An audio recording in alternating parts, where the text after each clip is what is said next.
ഇപ്പോൾ പ്രതിപക്ഷ നേതാവ് മാധ്യമങ്ങളെ കാണുന്നു. അതിലേക്ക് ഒരു കാരണവശാലും അന്വേഷിക്കില്ല എന്നുള്ള നിലപാടാണ് സർക്കാർ സ്വീകരിച്ചിരിക്കുന്നത്. ആ നിലപാട് സ്വീകാര്യമല്ല. അതിനെക്കുറിച്ചാണ് അന്വേഷിക്കേണ്ടത്. അതിനെക്കുറിച്ചാണ് കോടതിയിൽ കേസ് വന്നപ്പോൾ കോടതി പറഞ്ഞത് എന്താണ് അന്വേഷിക്കാൻ തടസ്സം എന്ന് ചോദിച്ചത്. അതിനെക്കുറിച്ച് അന്വേഷിക്കില്ല. മാത്രമല്ല, അതുമായി ബന്ധപ്പെട്ട പുറത്തു വന്ന വാർത്തകളിൽ സർക്കാരുമായി ബന്ധപ്പെട്ട ആളുകൾ പറയുന്നത് ഇരകൾ മൊഴിയിൽ ഉറച്ചു നിന്നാൽ എന്നാണ്. ഏത് ലൈംഗികാരോപണ കേസിലാണ് ഇരകൾ മൊഴിയിൽ ഉറച്ചു നിൽക്കണമെന്നുള്ളൊരു കണ്ടീഷൻ മുമ്പോട്ട് വയ്ക്കുന്നത്? അന്വേഷിക്കാതിരിക്കാനുള്ള മാർഗങ്ങളാണ് സർക്കാർ അന്വേഷിക്കുന്നത്. വേട്ടക്കാരെ സംരക്ഷിക്കാൻ വേണ്ടിയിട്ടുള്ള നിരന്തരമായ ശ്രമങ്ങൾ.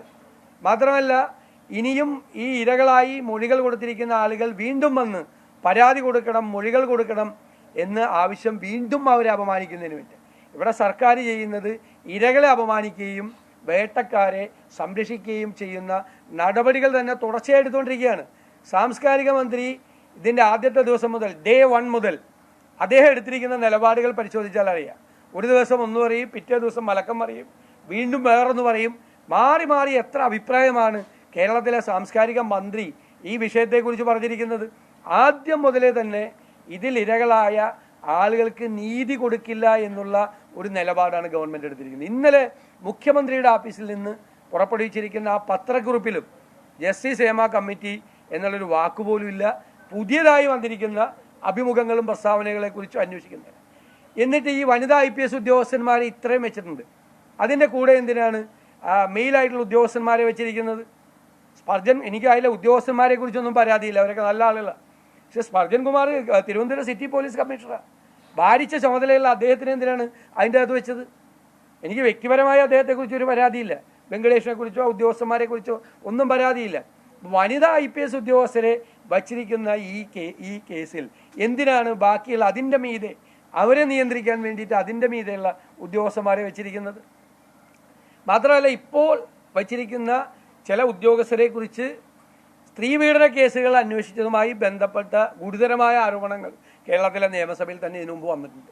അങ്ങനെയുള്ള ആളുകളെ ഈ അന്വേഷണ സംഘത്തിൽ വെച്ചിരിക്കുന്നത് ശരിയാണോ? ഇതിനു മുമ്പ് സ്ത്രീപീഡന കേസുകൾ അന്വേഷിച്ച സമയത്ത് ഗുരുതരമായ ആരോപണം കേരളത്തിൻ്റെ നിയമസഭയിൽ തന്നെ വന്നിട്ടുള്ള ഉദ്യോഗസ്ഥരുണ്ട്. ആ ഉദ്യോഗസ്ഥർ കൂടി ഈ അന്വേഷണ കേസിൽ വന്നിരിക്കുകയാണ്. അപ്പോൾ എന്താണ് സർക്കാരിൻ്റെ കയ്യിലിരിപ്പ്? നാണമുണ്ടോ അവർക്ക്? ഇത്രയും ഗുരുതരമായ ആരോപണങ്ങൾ വന്നിട്ട് അതിൽ നിന്നും ഈ പ്രതികളാകേണ്ട ആളുകൾ, നിയമത്തിൻ്റെ മുന്നിൽ വരേണ്ട ആളുകളെ രക്ഷിക്കാൻ വേണ്ടി എന്തു വില കൊടുത്ത് സർക്കാർ ശ്രമിക്കുകയാണ്.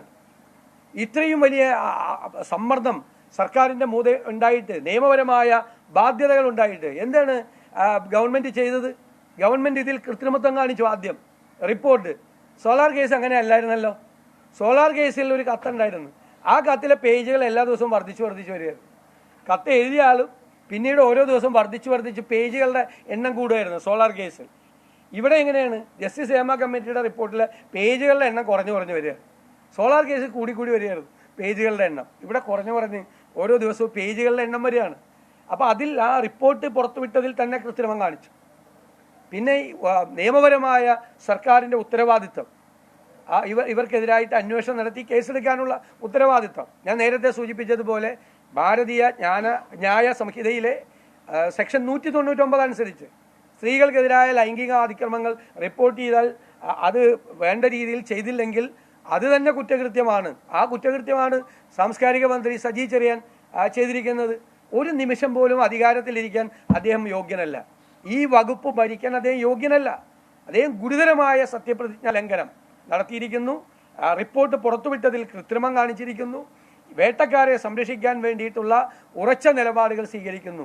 ഇരകളെ വീണ്ടും അപമാനിക്കാനുള്ള ശ്രമം നടത്തുന്നു. ഒരു നിമിഷം പോലും സാംസ്കാരിക മന്ത്രി സജി ചെറിയാൻ അധികാരത്തിലിരിക്കരുത്. അദ്ദേഹം രാജിവെക്കണം. രാജിവെച്ചില്ലെങ്കിൽ മുഖ്യമന്ത്രി അദ്ദേഹത്തിൻ്റെ രാജി ചോദിച്ചു വാങ്ങണം. ഇതാണ് പ്രതിപക്ഷത്തിൻ്റെ നിലപാട്.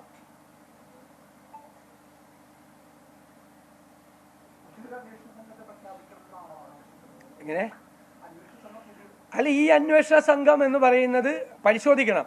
ഈ അന്വേഷണ സംഘത്തിൽ പെട്ടവർക്കെതിരായി സ്ത്രീ പീഡന കേസിൽ ഇതിനു മുമ്പ് നിയമസഭയിൽ പരാതി വന്നിട്ടുണ്ട്. അത് അന്വേഷിക്കണം. വനിതാ IPSകാരുടെ 4 പേരെ വെച്ചിട്ട് പിന്നെ അതിൻ്റെ മീതെ എന്തിനാണ് വേറെ മെയിൽ ഉദ്യോഗസ്ഥരെ വെക്കുന്നത്? എന്താണ് അതിൻ്റെ അകത്ത് സർക്കാർ ലക്ഷ്യമാക്കുന്നത്? എന്താ? പ്രതിപക്ഷമാണ് ആദ്യം ആവശ്യപ്പെട്ടത്.